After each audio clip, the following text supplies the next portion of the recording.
my experience as a patient advocate and founder of a nonprofit representing sick loved ones, what represents a meaningful outcome is what helps patients, what changes their lives, makes the daily struggle less burdensome. And many times it's not always the obvious.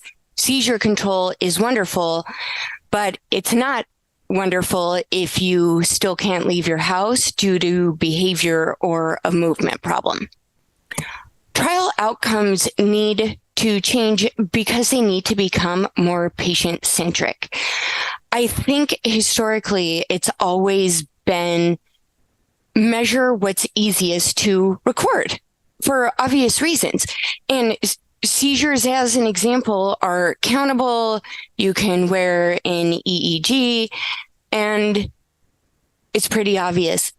But that paradigm is quickly evolving to center around the patient and more based on quality of life measures. I think this is important for a number of reasons. First, it helps the patients more.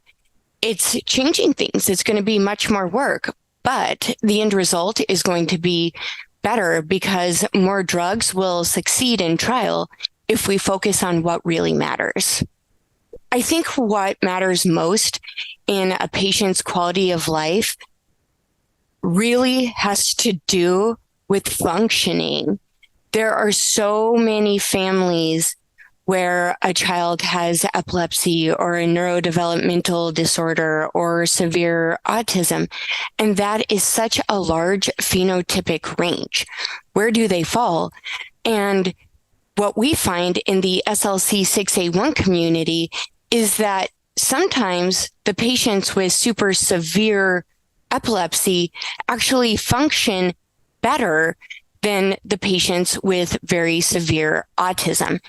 And the patients with very severe autism would benefit more from drug discovery than those with uncontrolled seizures.